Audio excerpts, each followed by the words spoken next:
Anong mensahe ang kailangan marinig ng mga Gemini sa buong buwan ng Disyembre 2024? Pwedeng nangyayari na to o mangyayari pa lang. Kung hindi man para sa inyo itong magiging reading, edi baka para sa someone na malapit sa inyo o sa someone na kakilala niyo mismo. Baka may lumabas na gender mamaya. Gawin nyo na lang energy, masculine at feminine energy. Pwede rin naman na wag nyo nang pansinin ang gender. Hindi ko masasabi kung anong magiging reading, kung positive ba o negative. Depende sa kung anong mapipick up yung energy. Walang masama kung papanoorin ang sun, moon, at rising sign. Baka alin man sa mga yun ay mag-resonate na sa sitwasyon ng iba sa inyo. So, magsimula na tayo. Meron tayo ditong the Fool, the Moon, upright. Ito ang, upright din pala to. Four of Wands. Ito lang ang reversed. Yung Judgment.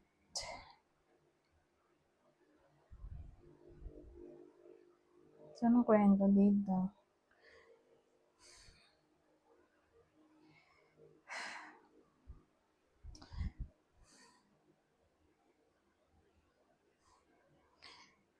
Kasi ano to pamilyado yung bida.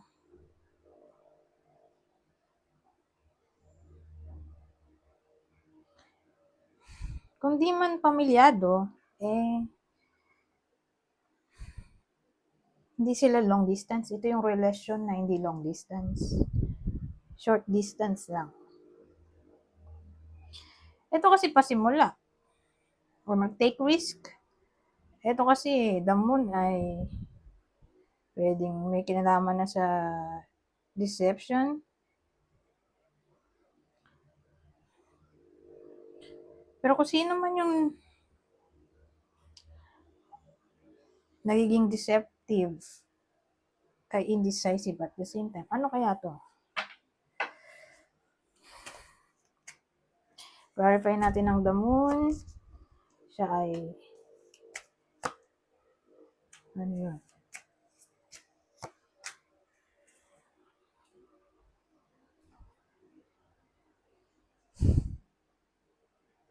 Well, may wish siya dito.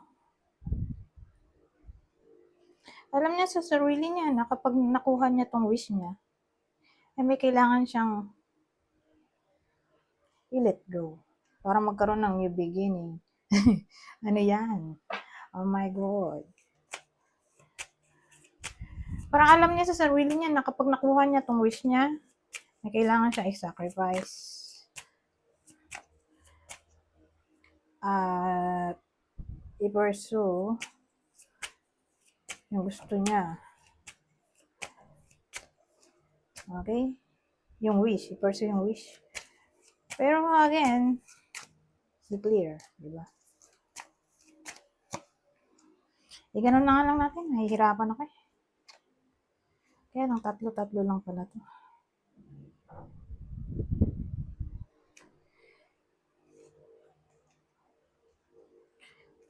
Dato rin, naapat-apat ko na parang mas pantay-pantay. Ay, well, basta lumabas ang Queen of Wands. Ano na to? Competition. May rivalry. Pero hindi ko alam kung sino ba bida dito. Babae ba o lalaki?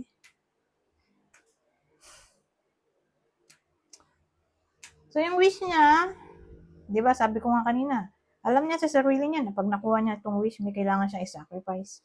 Kasi yun talaga gusto niya yung gusto niya yung wish. But probably yung wish ay may kinalaman sa other person. So again, regardless kung babae o lalaki nanonood kasi dito sa kwento natin, may nag-cheat. Okay? Yun yung the moon. Lumabas na dito, may other person. Yun yung wish niya. O may na-manifesto.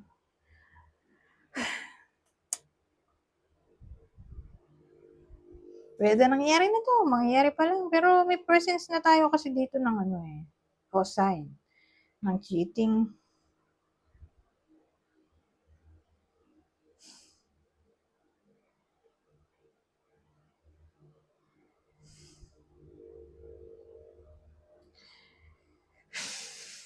Well, ang case kasi dito, di ba, indecisive dito, di ba? Hindi niya pa alam kung sinong pipiliin niya.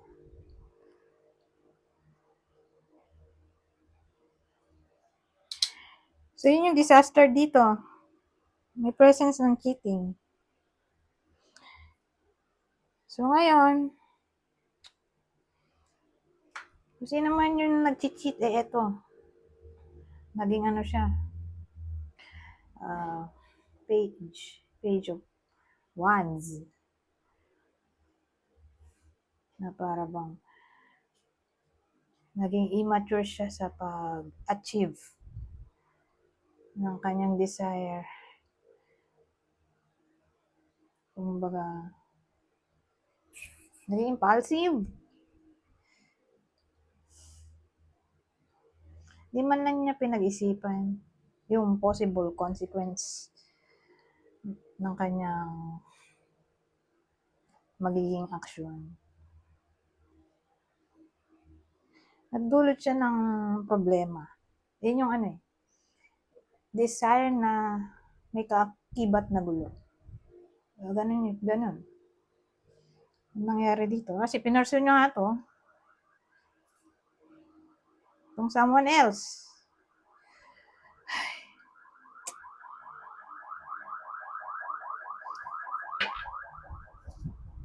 O, di ba, kahit yung ambulance, nagpapakita ng senyalis ng red flag. Ewan ko kung narinig ba dito sa microphone. Anyways, patuloy tayo. Kaya lang, hindi siya pantay-pantay.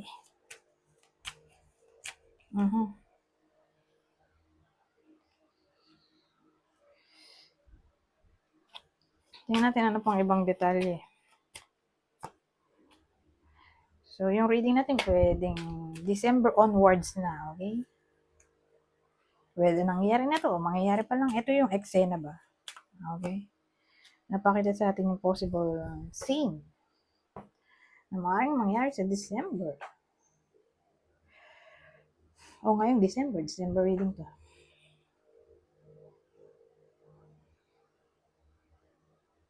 Oh! Ito maganda, oh. At least dito sa case na to, parang natauhan yung kung sino man yung nag-cheat. Kasi ito, oh, ang dating sa akin, energy to nung nag-cheat. Kung baga, may tendency na mag-usap sila o i-confess nung nag-cheat yung nangyari.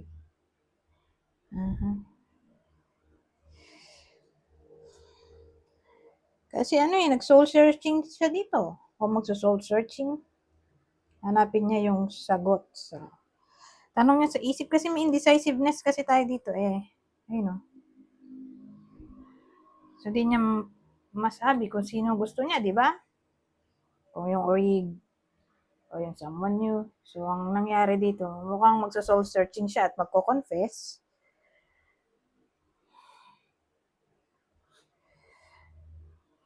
sa nangyari.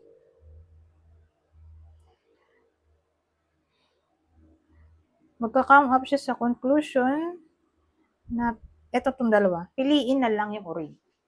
Okay? At i-let go yung someone new. Kasi yun yung sa tingin niya ay tama.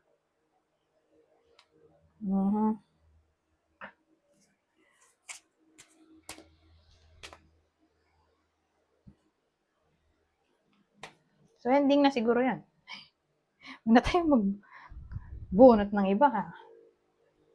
Ganda na yan. Okay? Yan na lang yung claim natin, ending. Okay? Kasi pag, naging negative to, syempre, matakot. Baka yung totoong mag-manifest. Ano mo yan? Mas magandang mag-end tayo sa good vibes. Okay? Na yan nga. tatauhan yung nag-cheat. Anyways, dito, tignan pa natin. May iba pa naman tayong deck. So, iba pang info na pwedeng masabi dito. O extra message o advice. Ay!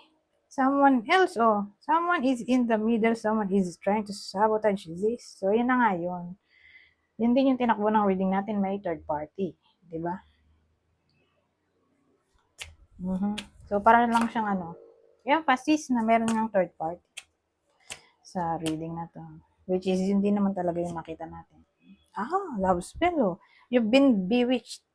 So, ginoogle translate ko yan at sabi, kinukulang. Pero, dahil love. So, more like, gayuma to. Mahinang gagayuma. Hindi natin masabi kung sino yung nanggagayuma dito. Kung yung urig. O yung third party. Pero probably yung ginagayuma ay yung nag-cheat. Maganda nga kung alamin natin. Sino yung gumagamit ng love spell dito? Yung original ba? Kasi kung di yung original, edi yung third party, di ba?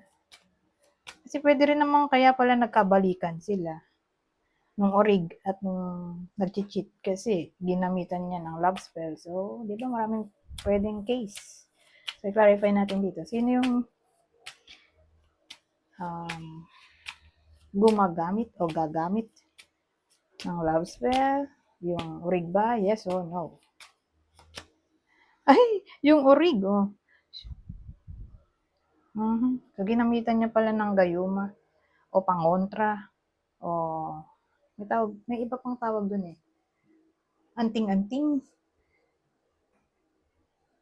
So, gumamit siya ng spell. Malamang spell. Para tumino yung partner niya o mawala yung partner niya sa ganong eksena na nababaliw siya doon sa third party. So, gumawa ng paraan yung original para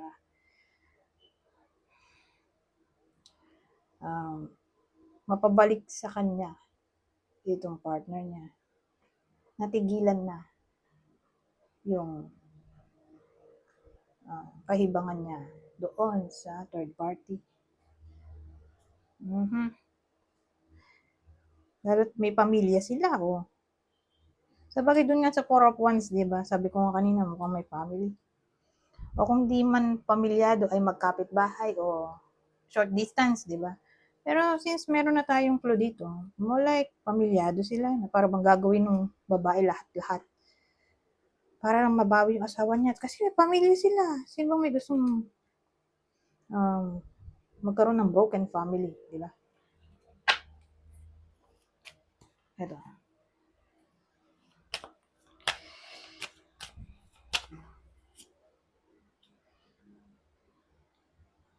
O lumapit siguro yung original sa someone na may alam sa spell. Pwede rin ganun. So ngayon, Mercury retrograde, electronic issues, communication issues, review everything.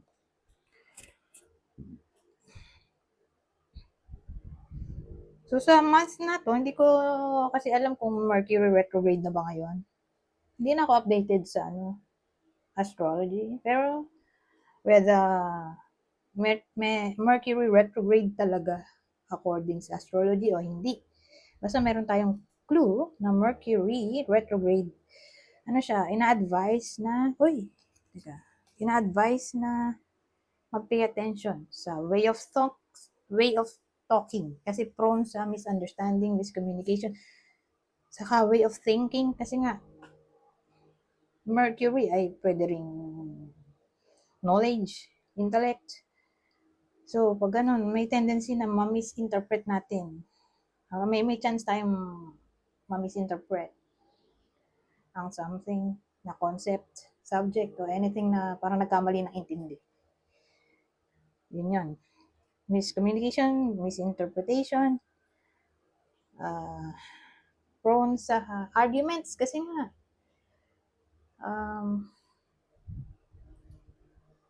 may ano to eh, pag Mercury retrograde, parang nagka-problema sa communication. So again, ang month na to ay prone sa arguments, disagreements. So pay attention. Pay attention din sa documents kasi prone sa error. Parang ang buong buwan na to ay prone sa problem, in short. Especially dun sa documents. Laging double check. Spelling, o yung mga kailangang i-edit, tanggalin. O yung English, yung grammar, kasi ganun yung Mercury.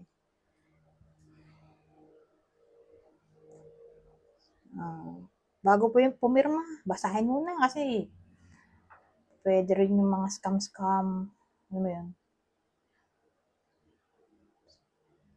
So, bago pumirma, basahin maigi. Kung may hindi alam, walang masama magtanong. Ganun. Kaya sabi dito, review everything. Sabi nga, electronic issues, communication issues, ito lang pala hindi ko na-discuss, electronic issues. So, isa pa yan eh. Basta nag-Mercury retrograde. Prone masira yung mga gadgets, anything na electronics. So, ang advice sa months na to, wag bumili ng gamit na may electricity. Kasi prone siya sa sira. Ayan. Madaling masira. Parang, sana di na lang bumili kasi sira agad. So, iba na lang bilhin, wag na yung gadgets. Cellphone, computer. Basta may technology. Prone nga masira, tulad ng kotse. Technology rin naman yun. So, ganon. Okay? Para hindi sayang pera. Kasi ano siya parang palpak. Kaya pala binenta. Lalo na kung second hand. Diba, bibenta sa inyo second hand. Kaya pala binibenta kasi malaki yung sira. So, wala namang kaalam-alam yung bibili. Na malaki pala sira o sisirain yung product. Sa una lang gumagana, bandang huli. Lagi ng palpak, sira, agad. So, again, iwasan ang pagbili ng electronics, anything na may technology, dahil pong masira o sisirain, lalo second hand. Ito, ang masasabi nito. Temptation. Think carefully about the situation. So, ito na nga yung temptation dun sa third party situation, tukso. Diba? Sabagay, sabi dito, think carefully about the situation. Tingin ko naman matatauhan din yung lalaki. Whether gamitan siya ng spell nung original o, lalaki. Di ko nga pala alam kung sino bida dito. Kung babae o lalaki. Pero kung sino man yung nag-cheat, whether gamitan man siya ng spell nung orig niya o hindi. Tingin ko, matatauhan din siya. Dahil sa presence ng Ace of Swords. Ito kasi ay pwede rin siyang card ng, clarity, truth. Nakalagay pala. Realizing that truth. Di ba?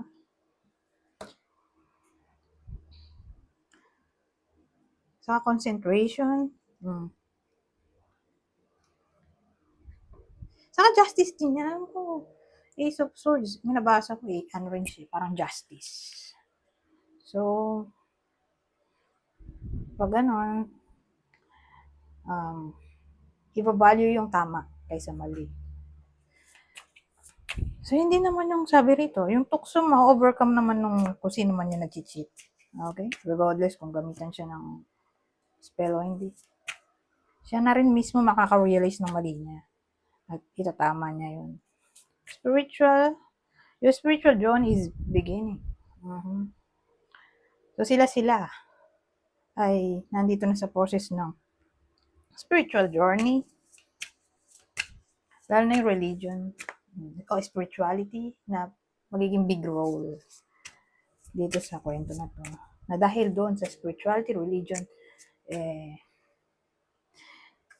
magiging tool ito para ma-realize ang value ng relasyon. At ang uli, respect. Respect your relationship. Di ba? Ang dating kasi, di ba nag-cheat nga yung, kung sino man yung nag-cheat dito, matatauhan na siya at irerespeto niya ang kanyang relasyon. Kaya magdidesisyon siya na i-let go na lang yung someone new, although nahirapan siya at first, di ba dun sa, baliktad na judgment. Kasi di niya nga alam sinong gusto niya. May ganun talagang case kahit sa totoong buhay. May napanood nga ako sa ibang social media. 8 years na raw sila. Tapos wala siyang kaalam-alam na pinagpalit na pala siya sa iba. 8 years sila. Tapos 2 years na sila nung boyfriend niya at nung kabit niya. Tapos sila pareho, yung boyfriend at yung kabit niya, pare-parehas na nasa relasyon. So, sa madaling salita, lahat sila ay in a relationship.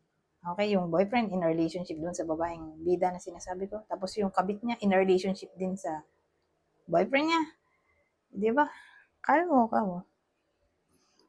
Tapos, yun nga, yung nung nahuli ng babae, siya rin naman ang umamin na kaya umabot ng 2 years na sila pero hindi pa rin nagbe-break yung 8 years na relasyon, sabi ng lalaki, kasi hindi niya nga alam kung sinong pipiliin sa kanila, yung kuriba o yung kabit niya. Nung tinanong naman din ng boyfriend niya, yung kabit niya, kung sinong gusto niya, kung siya ba o yung original niya, sabi nung kabit niya, hindi rin niya alam. So, ganyan tinakbo ng wedding. So, ibig sabihin, ganun yung tinakbo ng buhay ng babae. Gusto na napanood ko sa ibang social media. So, ang point ko, nangyayari talaga to sa totoong buhay. Na nagiging indecisive. Hindi alam kung anong pipiliin, kung sino. Hanggang sa, yun nga, tumagal yung relasyon. Hindi pa rin nakapili. Oh my God. Diba? Hanggang sa yung babae, doon sa kwento ko, hanggang sa yung babae na yung nakipag-break doon sa boyfriend niya. Kasi nga, nag-cheat. Anyways, hindi na kailangan mamili ng lalaki dahil yung girlfriend na mismo, di ba? Yung nakipag-break. So, punta na tayo dito sa iba pang clue. So, kukuha ko dito ng 9. So, yung clue natin pwedeng tumama dun sa paano ba to? Kasi hindi natin alam kung sino yung bida eh. Yung bida, yung cheater, at yung third party. Okay? Yun yung character sa reading natin, di ba? So, alin man sa mga to, itong sham, yun, yung description dun sa tatlong yun. Rumble na. Mixed color eyes. Older than you. So, matanda sa bida natin, yung partner niya. So, kunin nyo na yung info na sa tingin nyo ay fit sa sitwasyon nyo. Ito kakaiba oh. Mixed color eyes. Diba? Green, blue. Sa bagay nangyayari talaga sa totoong buhay yan, pero rare case. Parang sa pusa, no? Parang out of 1 million. Isa lang yung may ganyang case. So, pwedeng foreigner. O, baka yan lang talaga trip niya. May tao kasing ganun. Diba? Trip lang. Nag-contact lang siya, magkaiba ng kulay. Ngayon trip niya eh. So, dito naman tayo, na-discuss na natin. Square face. Ganun pala yung square face. So, may ganyan na mukha. Oh, albino. Ito sobrang puti, oh. May sakit na sa balat. Ito malaki ang hinaharap. Busty chest eh. Ito, red lips. So may someone na mahilig sa red lipstick. Oh, so may someone na napakabata. Sa kwento na to. Medium hair, ganyan yung buhok. May someone na ganyan ang buhok. Ganyan na ikli ng buhok. May someone na mahilig sa makulay na damit. Pero ilan na ba to? Tagtatlo na pala. So, siyam na yan. Ngayon, dito sa zodiac sign. Zodiac sign na tayo. So, sabi ko nga kanina, tatlo yung character natin. Pero syempre, dito sa tatlo, ay Gemini yung isa, di ba? So, alin man sa dalawang to, yung zodiac sign dito. Aries, Aquarius, Libra. Anyways, hanggang dito na lang. Goodbye. Oh.